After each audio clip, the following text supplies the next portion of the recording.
Conscious Soul. Miss Howard is out again this week, and she will return next week. I want to thank her. I want to thank the Facebook family. I want to thank all the folks that tune in and provide their support and commentary. I really do appreciate it. I think it's important that we all learn and grow together, and this is just a part of that maturation. Um, I wanted to share with folks education is the best medicine's vision statement. And the vision statement is that the view of education is the best medicine is and has been and will always be to see the unseen while shining light on the darkness in the world and in our community. Um, I thought that was apropos. That's the time that we're in, and I think it's really appropriate. Um, Want to talk about breast cancer. Some of the sources I wanted to use in breast cancer were uh, American Cancer Association, the CDC on African American women and cancer. And if you want to really do some homework, just go to your search and put in African American women and breast cancer. Pick risk, pick, pick risk, pick numbers, all that. It's a wealth of information. Also, the Center for Minority Health and has done some real good work on breast cancer and African American women. Uh, some things on my mind are, again, keep watching it. Lies the truth and truth's the lie. I think about Clarence Thomas, and spoiler alert, I supported him. I supported the high tech lynching and it gave him the benefit of the doubt. But as Malcolm X would say, can't trust him sometimes. Martin said, uh, you judge a person by the content of his character, not the color of his skin. In that way, we have to really look at what's going on. We need to vote. We need to pick candidates that just don't talk ethics, are ethical, that just don't preach freedom and fairness, but are for promotion of freedom and fairness. Essentially, a good American. Um, and you got to be kind of concerned. Again, this is on my soapbox. Um, that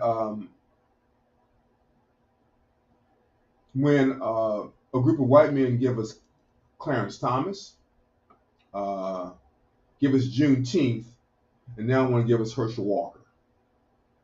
I again, lies the truth, truth's the lie, and so we'll see how that plays out. Um, and how can we support folks that? And I think uh, Herschel Walker is a prime example of African American being kinfolk, but not skinfolk, because we all ain't. Uh, how can a party support uh, an anyone that steals government secrets, then says he can declassify them by just thinking about them? And as this one of the African American lawyers on TV say, did he have a Jedi mind trick or what is he talking about? Because in reality, you can't do that. So I just think we need to get out and vote, uh, be intentional about our voting, and yeah, this all gets to breast cancer. Um, but last on my soapbox is Fanny Lou Hammer. Fanny Lou Hammer in 1968 spoke to the Democratic Convention, and she's that woman that quoted, "I'm just tired of being tired." They also have a special on her on YouTube. You get a chance, check it out. The sister that plays is just stellar. Uh, if you don't know about Fanny Lou Hammer, she was an African American activist. Um, she lived in Mississippi. Something about Mississippi is really interesting. She was beaten. She was given what's called a Mississippi appendectomy, which means that she was castrated. She was sterilized against her will, and she died so young. You know, the weight of racism, sexism, classism, institutional and structural racism will kill you very quickly. Uh, and I think that women like my mother and now my granddaughters need the right to self-determination of their bodies. As my mother had, my sister had, so do my granddaughters do. I want to thank Dr. Green and Carolyn for all their help. They knew. Um, there were 523 mass shootings this year, and we're not even done with the year yet. Is this our new normal? Uh, and I'd say everyone needs to, again, pull out their computer and put out their search and look up the California CARE Act.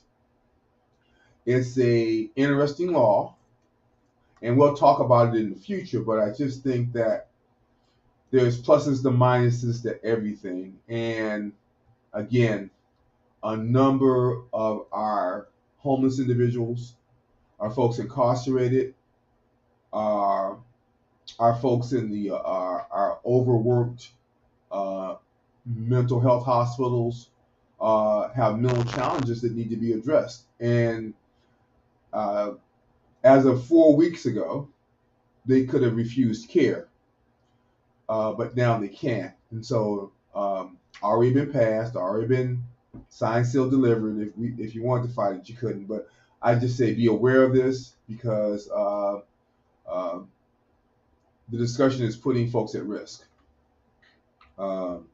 This show is dedicated to Faye Fancer, and folks don't know Faye Fancer. Again, I'm dating myself. She was a Channel 2 before it became Fox newscaster, just the salt of the earth, and publicly talked about her battle with breast cancer. I thought she was one of the strongest women that I'd ever seen to put herself out there publicly, and this show is dedicated to her. It's also dedicated to, as I started this whole journey, I did a series of shows on public uh, community access TV, Berkeley Community Access TV, my home station. I always love it. Thank you, folks. If you want to learn about, broadcasting and learning the technical end of those things, still a nice place to go. Again, in Berkeley, nonprofit. And so I did a series of shows, and the one I remember was one with 4 women that came to talk about the whole issue around breast cancer before it became what it is now. And in particular, a show in 2008 that I did, and the one was a cancer survivor, Lillian Listy. Miss Listy, if you're out there, thank you. I know it's been a long time, but if you're out there, thank you very much for your help. I dedicate the show to you. And she first described her cancer in a form that made me know it was different. She says, it wasn't a mass, it was just the breast looked different to me. And I believe it was her left breast, but I'm not sure, but that's what she said. And since then, I've learned that you don't necessarily have to have a mass to have breast cancer. It may be an enlargement of nose. Again, it may just be a different look or coloring of the breasts, usually orange looking. And then there was Miss Betty Calvin. And Betty Calvin was a mammogram operator who wanted to provide low-cost mammograms to women of color and take the mammograms to the women to, in other words, instead of them having to come to the office and come to the hospital, she would take the mammogram unit to them and perform the mammograms there at no cost or free or charge or low cost. So that gets us into some of the facts about breast cancer. And understand cancer is a rapidly dividing cell that usually just takes over the machinery of the particular cell and multiplies and multiplies and multiplies. That's cancer. It kind of like it's a cell that starts to replicate abnormally and take up everything in its path, and subsequently and spread over a woman or man's body, and ultimately they, if they don't die from the organ being exposed, they die from the metastases, or the traveling of the cancer to, in most cases, the lungs, the bone, or the brain. Here's some interesting facts. Breast cancer is the most common cancer among African American women. I would say the other cancer is really more common for women is lung cancer, and cervical cancer. That seems to be the real big ones. African American women are more likely to die from breast cancer than white women, and we'll talk about that because the numbers are somewhat startling. And as I look back and I learned from both these women about access, about healthcare disparities, about understanding the uniqueness of this disease in the community, because when you get a diagnosis of cancer, you're scared, you're frightened. You don't know what it does. You start making plans. Again, as the son of a father who had lung cancer, even for what I knew, it wasn't enough. It's never enough when it's happening to you. And one of the things I want to stress throughout this, because we always give the cure and treatment: early diagnosis, early assessment, early diagnosis, annual mammograms when age appropriate. And if you are a woman who has a genetic predisposition, which means your first degree relative had, your mother, your aunt, if it's straight down that line, you need to be considered to get a breast cancer earlier than the average age, which is now, I think, 40 now. So the numbers are keep changing because we're discovering these cancers earlier and in younger women. So again, a cancer develops the breast cells and progresses in stages. There are few symptoms and many, but when you do have them, they include a lump either under the arm or under the breast. Sometimes the breast is itching, sometimes it's discharge. From the nipple, sometimes the nipples invert, which means they take a different direction than the average jutting size out.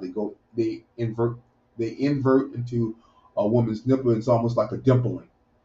Dimpling of the skin and an inversion. Those are real big things, but by that time, it is really, really late in the game. So again, early diagnosis, early evaluation, early treatment. That's the key to treating this and to managing it, because you have to manage it if it ever happens. Luckily, a majority of breast masses and breast changes in women aren't cancerous, but for that selected few, it's a ride, and it's a ride that you have to take in order to survive. We look at a 5-year survival rate for all the treatments we have, a 5-year survival rate, but now we're having women that even with metastases from breast cancer are living 10 and 12 years longer than from the time of their diagnosis. And again, this is early treatment, early assessment, consistent care. And again, lack of care, lack of access to care, providers that have your best interest at heart and want you to survive this process are quintessential to you surviving this. It often requires a lab test or imaging, and imaging used again is the mammogram. Mammogram and ultrasound seem to be the standards to get folks going, and then you're surrounded by a team if you do have a mass that is biopsied as cancerous. And usually these cancers have these masses or cancers have a estrogen, progesterone, or non-HR2 exposure. In other words, the pathologist is able to to determine its cancer nature from the evidence of estrogen, progesterone, and the HERS, and even in some cases the BCR genes 1 and 2. But here's the discussion around African American women. And again, I say African American women, and I'm specific about that.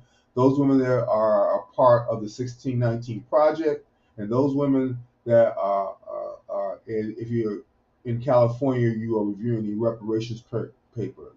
Those descendants of those women, that's who I'm talking about. Now, as a whole, breast cancer is a worldwide disease for women. It's a worldwide underdiagnosed, undertreated, underevaluated for women. And so we have to be mindful that although African American women that I'm talking about today are specifically at risk, all women are at risk. All women need to be screened. All women need to be managed. And so I think that when we kind of understand the effect of this rapidly uh, escalating disease process in a woman in regards to breast changes. Some of the symptoms is a lump or mass in the breast that feels different from the surrounding tissue. So that's why self-breast exams, a woman's going to find a mass in her exam before a clinician does. But the bottom line is that even with self-examination, you are likely to miss that 2 millimeter pea-sized mass that can escalate into a breast cancer on biopsy. So, in other words, although self-breast exam is good, examination by a clinician, women's health professional, or a clinician that does annual breast exams as a part of their practice is not as good as a breast exam and a mammogram, and if necessary, an ultrasound together. Can't beat them. And so there's a change in shape or appearance of the breast. Usually this is painless. That's why it's kind of disconcerting, because you and the women I've talked to that have had breast masses or changes in their breast that end up being cancer, it was just an insequential finding for them. They were not worried about it. It wasn't hurting them. I think about some heaviness in the breast, and again, women with this breast are more at risk. We'll continue to talk about risk issues, because those are the things that you put together to say, boy, I'm at risk. I need to be. I need a mammogram. Discharge from the nipple, and we're not including women that are breastfeeding. Again, these are women that we consider to be at risk for breast cancer and throughout their lives. So unless this breast discharge is related to medicines like psychotropics or to possible pregnancy, then one needs to be mindful. And the discharge is usually yellow, bloody. I've heard infection is usually green, but it's a bloody discharge people find, the women find. The partner finds it too. There's discharge on the breast. There's discharge on the sheets. She's wearing an outfit, and all of a sudden, and not because she's sweating or perspiration, there's a obvious nipple discharge, some of the shit that comes off her clothing. She sees.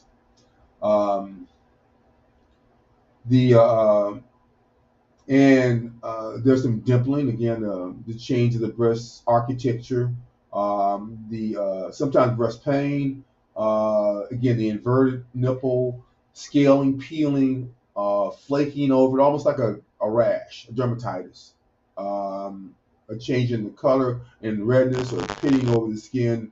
And again, it's the appearance of orange. How we tell that in women of color, it just looks more a different color than this area around them. Again, this is why you can't depend on exams, can't depend on the visual. It just puts you more in an arena to go get checked out. The treatments are chemotherapy and radiation and hormonal therapy, and we'll talk about that too, because for African American women, the major cancer type does not produce estrogen, progesterone, or any changes on the lab, and so it's a more aggressive cancer. There's some good news to it, and there's some not so good news. And from an article on breast cancer in women, Destination and Health Divide series, it says they talk about a lump being very terrifying and what is discovered during a routine exam or self-exam or accidentally while you're putting on deodorant. It's understandable it might make you concerned. Again, the issue is to be evaluated, to not delay. I found that women will wait because they're afraid of what's going to happen. And the longer they wait, the more of a risk and the more it is to treat, to be able to treat effectively. Again, most lumps are non-cancerous and benign. And lumps can be caused by fluid, fat, calcium. But you still have to have it checked out. And again, African American women, this is what I'm talking to, have to make that distinction and go get checked out. So, some of the facts about Black women, African American women, and cancer. So, and they say, and why do I make this distinction between Black women and African American women? Because Black women encompasses a African diaspora that can include Asian, Hispanic, Indian, Native American,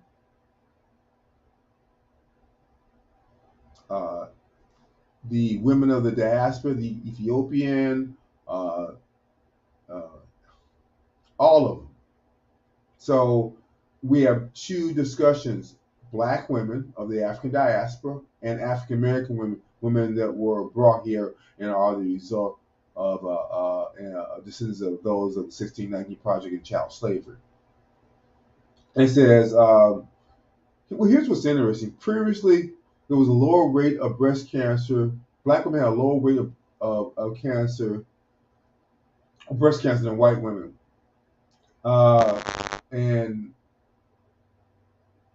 But the problem is that although their rates start to go down, we're seeing in the late 1990s, the incidence is increasing, and we're seeing more younger women with early stage breast cancer. It says, and that the death rate of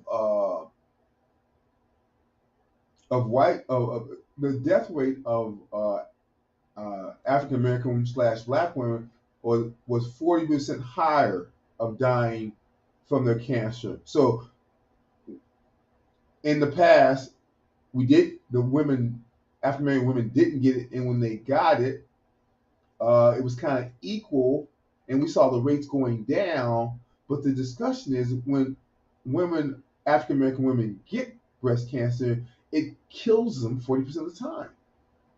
You have a higher risk of death from a cancer because of the nature of the cancer. We'll talk about it being triple negative. And so in the early 1990s, breast cancer were among the low. Breast cancer rates were the lowest of any race. But over the past 20 years, despite universal drop in mortality rates, there has been a rise in incidence of breast cancer in women. So although our numbers were for women going down, we are now seeing an increase in over the last 20 years of breast cancer. And here's what's important. COVID, for the last 2 years, women weren't getting screened. They weren't going in and doing their general women's health care issues. You have to go back in, ladies, and get your mammograms now. Because you've missed a window of opportunity to pick up something that can be addressed early as opposed to late. That's my discussion. Again, my discussion in 2008 was screening, access, evaluation, and if necessary treatment. It is still today. In other words, this conversation really hasn't changed. It's just that the women are younger now, which is kind of scary. Um, and so the particular types of breast cancer that seem to affect black women are ductal carcinoma, which is mean cancer that is localized to the duct, and also the triple negative breast cancer. And it means that and so these cancers are derived from the globules and milk cells in the breast, and that's how they grow. And again, the ductal carcinoma in situ uh, uh, is very aggressive if left untreated, and the triple negative breast cancer is very is again it's the two primary cancers that kill women when you talk about breast cancer types, and I'm talking about them because you know again, they're not picked up by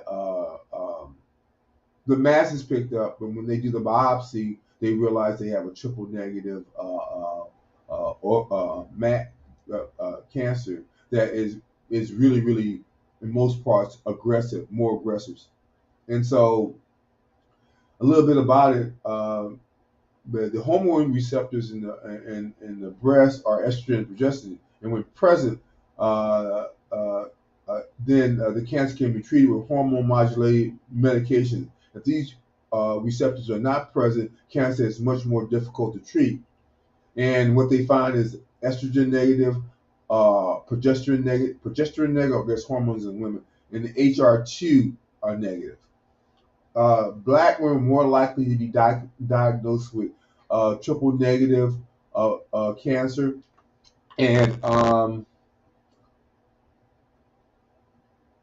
that's the sad thing, you know.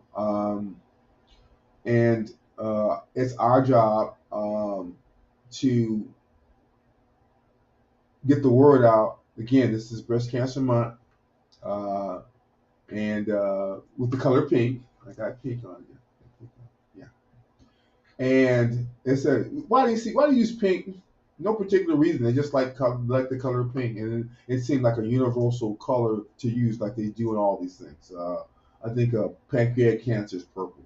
My mom died of pancreatic cancer, that's why I remember that. So approximately 19% of the cancers diagnosed in black women are HR negative, HR2 negative, triple negative, compared to 11% in Latina X, 9% in white, and 6% in Asian, Pacific Islanders, and 5% American Indian and Native American. Again, and researchers have been trying to figure out why the triple negative cancer is more common in young black women.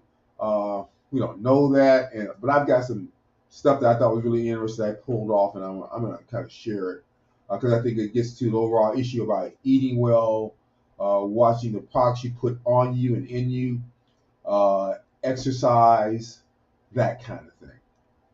So, some of the researchers said that the highest risk for hormone receptor negative breast cancer when 3 or more children at a young age, have never breastfed, and are obese. It says high waist to hip ratio, which is kind of scary because I'm watching the internet with all these large young women with these large hips, and I'm like, boy, I hope they, as I was doing this, I hope they don't get breast cancer. Yeah.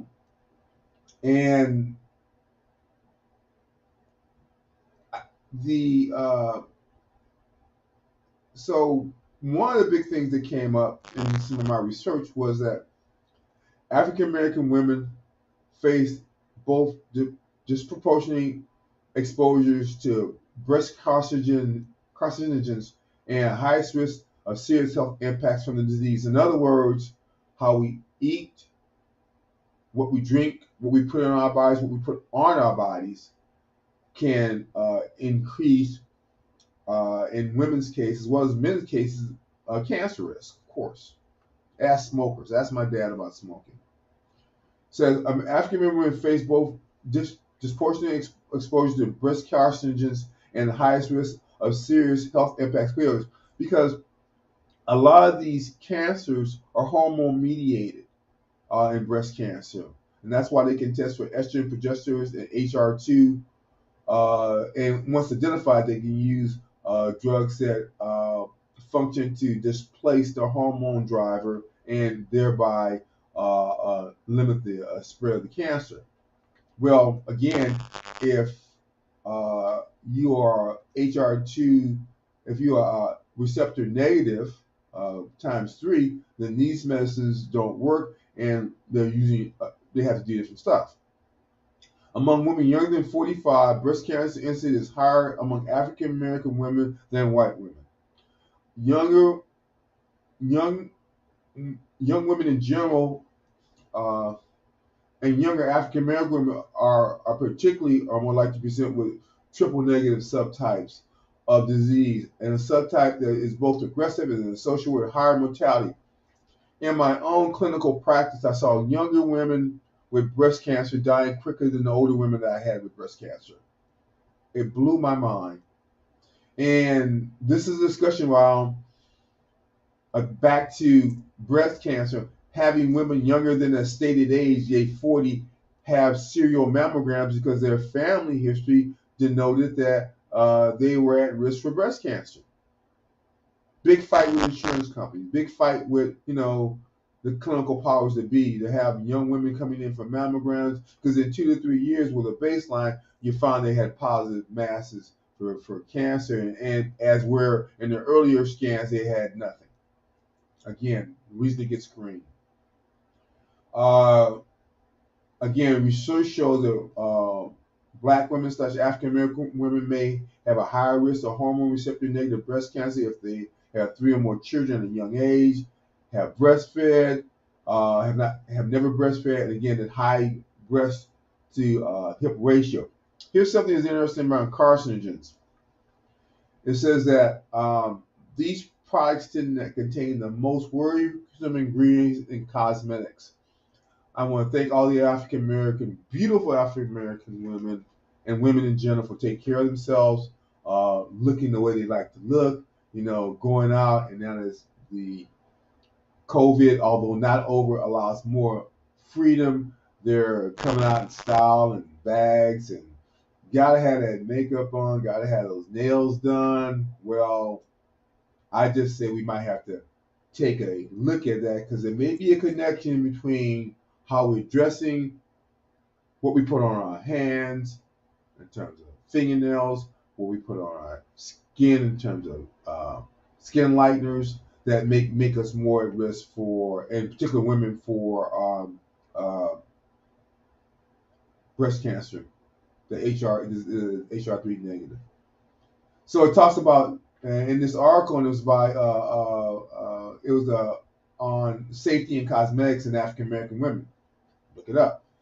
So they noted skin lighteners. It says skin lighteners may also be marked as skin lightening agent. So skin lighteners will also be marketed as skin lightening or a spot act removal and cream and lotion. They contain hydroquinone, known as an endocrine disruptor. Again, back to hormones, back to disruption of the natural occurring hormones, estrogen, progesterone, by a chemical that could cause those cells to morph, change, and start to replicate abnormally.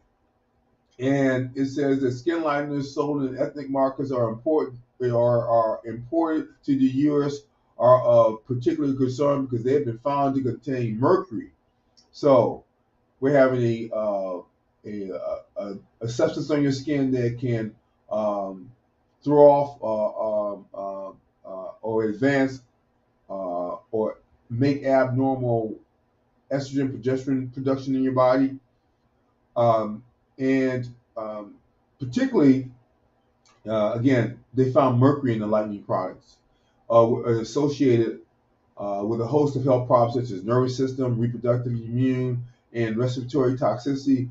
And they're not going to tell you there's mercury in those products because you're buying them. Again, I'm just asking people to start looking at things. And when you have to ask the question, if younger women are getting breast cancer now, and it's a triple negative and untreatable, would it make sense to change what you're doing or drinking or putting on your body to not go down that route? We'll see. Bigger things were hair relaxers, hair treatments, including hair relaxers or Brazilian blowouts. Expose women to some ugly chemicals, hair relaxers, both lie and non-lie. Ask Malcolm X. Associated with hazards such as chemical scalp burn, scarring skin, as well as the base of the products have sodium hydroxide, guanine, hydroxylene, ammonium glycolate, which are high in pH chemicals and can cause irreversible damage to both the hair and the scalp. And in the post-relaxing treatments, the neutralizers and the conditioners are used. I can't tell women what to do. I don't want to. I want you to remain beautiful and happy in who you are and who you be. But something's causing this. You know, from an environmental standpoint, our communities are toxic, living near freeways, and then you add things on to the applications that have more cancer causing products in it. So somewhere along the line, you're going to get cancer. You have to. Your body is not a detoxifier of these substances. It has to absorb them and deal with them. Another big one was acrylic nails. And the concern was that these nail products, and they make it for a large, and not only the products, but the people that work in these situations. Women of color make up a large percent of those who work as nail technicians. And the Bureau of Labor Statistics show that nail workers are 6.1 Black or African American, 56.7% Asian, and 7.8 Hispanic or Latina. Occupationally, individuals working in these industries are exposed to carcinogen, endocrine disruptor, a lot of standing, vascular issues. So again, it's all the same issues in these skin postures. They interrupt the endocrine disruptors and cancer producing. So I think women need to take a look at those types of products. And the last one on the list, which is a real big one, I didn't know I was going to talk about this one, but I got to. It's the way it is. Fragrance. Yes, women of color smell good. No doubt about it. Always have, always will. And you know why? It says fragrance is often a driving force between buying choices. Cosmetic and personal care. So they got us. They know that if we like the smell of it, we're going to buy it. It can have laid with chemicals, cancer. Boy. But that's how we get stuck, because when you're not happy with yourself, when you feel like you are not who you have to be and who you can be to be the thing that you are, you look to change. You look to change and change and change. And I'll flip it to the switch that says that we're right now, is it party? Is it person? Or is it country? Hopefully you'll choose country over party and person. So Procter & Gamble data show that 22.5% of Black women chose a product based on fragrance. A common used ingredient in fragrance is diphenyl or DEP. It's another endocrine disruptor. Get all these endocrine disruptors, and remember, hormonally, the women produce estrogen, progesterone, and some men. There's 1% of men that have breast cancer. Interesting enough. And so, if it smells good, we're gonna buy it. And they find that of these things, products in these fragrances, phthalates is linked to breast cancer and developing tissues. And it also decreases fertility and increases obesity and asthma. So I'm just asking the women in my world and the world of the U.S. And all those that do what they do to just be mindful of these products. I mean, be selective, get the highest quality, make sure they don't have carcinogens that can trigger the immune, and they can be endocrine disruptors in your body, and then change a normal cell into a cancer cell. Uh, I got about 15 more minutes on the show. I want to thank everyone for tuning in. This is Breast Cancer Month. It's also Hispanic Heritage Month, and I want to say thank you, the besties to my Hispanic population and all the patients that allow me to take care of them as we use the translator to figure out what's going on. Thank you. So I gotta have some tips, right? 6 safe cosmetic tips for women of color. Skip toxic hair products, go natural. Bring your own safer neutralizing shampoos to the salon to avoid the use of the formaldehyde releasing preservatives, endocrine disruptors, the carcinogens that are cheap. And they ain't cheap. They ain't cheap. Avoid nail polishes that include the toxic trio of diphthalate, formaldehyde, and totally. Imagine putting formaldehyde. Don't they use it to embalm people? Okay. Reduce the use of products with added fragrance. I just think that black women as a whole, women of color, particularly African American women, unless something's going on, they just smell good just being who they are. And I'll take that to the bank. Read the labels. Closely find safer alternatives using app websites like Think Dirty, EDW's, Healthy Living, The Good Guide. And use third-party certifiers in your products. And what that means is those products are going to be more expensive because they have less things in them. It's just like I tell folks to eat a plant-based diet, go to the farmer's market. Well, you can't let food that doesn't have preservatives in it or doesn't have a long shelf life sit in your home. You're either consuming it or it is going to go bad, which is what food's supposed to do. Food is supposed to stay in, not anything going on with it.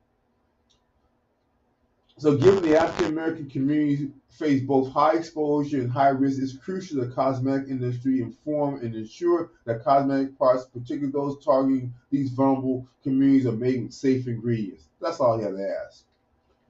Risk factors for fatal breast cancer in African American women and white women in a large U.S. prospective study. Again, I try to be well read. I try to be evidence-based. You can look this stuff up online yourself. What they found was high body mass, again, back to obesity, taller height, physical inactivity associated with increased breast cancer mortality in both groups, white and black.